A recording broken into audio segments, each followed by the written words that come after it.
Hi, English mariner John Strong. Hi, Anthony Carey, 5th Viscount of Falkland. I would very much like for you to go to Chile and locate the wreck of a Spanish treasure ship for me.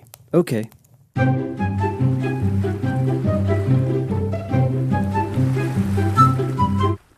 Hey, I found some islands. The English were probably not the first to discover the Falklands, but they were the first to write it down.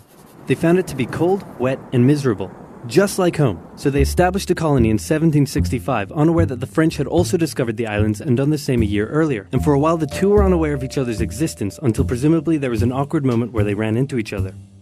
Then the Spanish showed up and told the French that a couple hundred years earlier the Pope drew a line on a map and said all of this belongs to Portugal and all of this belongs to Spain, and that the island was in Spain's territory and they would like the French to hand over their settlement. Now, since the two were good friends and Spain was willing to pay in cash money, the French obliged. But since they were still a little bitter about the recent 7 Years' War thing, they made sure to warn the Spanish not to let those dirty English on the other side of the island take over. So Spain went over to the English and explained, "Pope, line on map, Spain's island." And the English said, "Yeah, right, this is our island." But the Spanish had more guns, so they kicked them off anyway. But then England threatened to go to war. So Spain went to their friends in France and said, "Hey, it looks like stuff is about to go down. You in on this?" And the French Minister of War said, "Yeah, and we'll launch a full-scale invasion of England and party like it's 1066. But then King Louis XV said, 1, you're insane, and 2, you're fired. Sorry, Spain, we're not ready for a war right now. So Spain had to give the English their settlement back, saying it's still our island, and the English said, no, it's our island. Then some colonists in North America got a bit rowdy, so the English had to leave their settlement to go focus on that, but they left behind a plaque that said this is totally still our island. So the island was in Spanish hands, but then a French guy, no, not that one, turned on the Spanish, took over most of the country, and captured King Ferdinand VII. And in response, the Spanish colonies in South America started vying for independence. So Spain had a little bit on its hands and also had to leave the islands. And for a couple decades, the islands were left uninhabited except for the penguins, some fishermen, and the gauchos, which are basically like cowboys but cooler and Spanisher. A merchant from Hamburg living in the now independent United Provinces of the Rio de la Plata heard about the feral cattle roaming the Falklands and thought it would be a good way to make some money. So he got permission from both Buenos Aires and the British government to set up trade there as a private venture. Some American ships came down and began hunting whales and seals around the islands, and Verney wasn't too happy about it. So he asked Buenos Aires for some military assistance in defending the islands, but Buenos Aires said, meh, do it yourself, gave him some weapons, and appointed him governor of the islands. So he seized the US ships and arrested their crews. In response, two things happened. First, America came down and said, nice settlement you have there. Would be a shame if someone destroyed it. And then they destroyed it. Second, Britain heard Verney had been appointed governor, meaning the United Provinces, actually now the Argentine Confederation, were officially claiming the islands as theirs. So Britain showed up and said, hey, didn't you see our plaque? And since they had more guns, they kicked them off the island. And the Falklands remained firmly in British hands for the next century. They officially became a crown colony in 1840. Port Stanley became the island's capital in 1845. The cattle hides from the island weren't worth much, so they imported sheep from Britain in 1851. 2 world wars came and went, and all this time the Argentinians never rescinded their claim over the islands.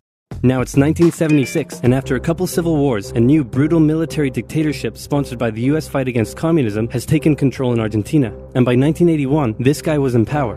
The economy had been struggling for a long time, and Galtieri had been unable to improve the situation. Now, if you ever find yourself the brutal military leader of a struggling South American country and you start getting into hot water, here's a bit of advice that has been tried and tested throughout the centuries. Start a war to distract everyone from their misery. Galtieri knew how popular he would be if he could finally take back Argentina's last Malvinas from the occupying British. There had been proposals to cut British military spending, and the ice patrol vessel HMS Endurance had been withdrawn from the area. So the Argentinians assumed the British may not even bother doing anything about the invasion. After easily capturing the largely uninhabited South Georgia island, 600 Argentine troops were sent to the Falklands. The small number of Royal Marines and other British forces stationed there put up a small amount of resistance, but in the end had to surrender to the larger Argentine force. Crowds in Argentina celebrated the news, but they were wrong to assume the British would do nothing, because the person in charge of the United Kingdom at the time was this lady. Thatcher was a somewhat controversial prime minister, but whether you loved her or hated her, there was no denying that she was tough. Like metal.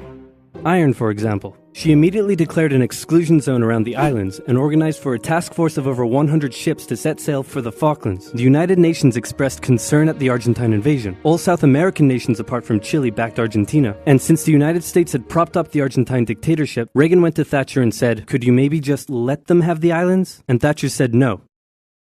Okay, here, have some weapons. Fighting a war over 8,000 miles from home was a logistical challenge for the British. They requisitioned civilian cruise ships and containers, and they used British-owned Ascension Island as a forward base. By the time they arrived at the Falklands in May, the Argentine forces had had time to entrench themselves. The first task for the British was to gain control of the seas, which they did easily. On the 2nd of May, a British submarine sank an Argentine cruiser. The sinking was controversial, as it occurred outside the British exclusion zone. It was also the largest loss of life in a single incident during the war.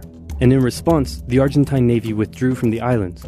The next task for the British was to gain air superiority. While the Argentine Air Force controlled the skies, they were able to inflict considerable damage on the Royal Navy below. Days after the sinking of the General Belgrano, 2 Argentine super-étendards carried out a raid on the HMS Sheffield and sank it with an Exocet missile. For weeks, the Argentine Air Force would continue to carry out raids and inflict heavy casualties on the Royal Navy, with British Sea Harriers doing their best to take out as many of the Argentine aircraft as they could. While the battle in the skies raged on, San Carlos was chosen as the best landing site for the British ground forces. An SAS raid took out Argentine defenses on Pebble Island, and the HMS Alacrity sailed through Falklands Sound to flush out any Argentine supply ships. The landings began on May 21st, with Argentine aircraft carrying out full-scale raids on the task force ships taking part in the landing, damaging several and sinking a few, but anti-aircraft cannons and Sea Harriers shot down many of the aircraft in what became a major turning point for air superiority, and a beachhead was successfully formed. Then the ground troops began their movements out of San Carlos, across the north towards Stanley, and south toward the Argentine stronghold at Goose Green. In the following battles, a clear trend emerged. The Argentine conscripts put up a good fight, and with the rough, muddy terrain, the war was by no means easy for the British. But with highly skilled Royal Marine commanders and parachute regiment troops, the British would often find themselves taking on larger numbers of Argentinian soldiers, but would still come out victorious with minimal casualties. The 14-hour-long battle for Goose Green commenced on the night of May 28th. The battle ended in a decisive British victory, with over 900 Argentinians surrendering. Then, with 5,000 reinforcements arriving from the 5th Infantry Brigade, the British started preparing for their final assault on Stanley. In a series of hard-fought battles, they took control of the hills and mountains surrounding the town, as the Argentine forces withdrew, with British ships shelling their positions from offshore. Utterly surrounded, on the 14th of June, the Argentinians surrendered, and the war was over.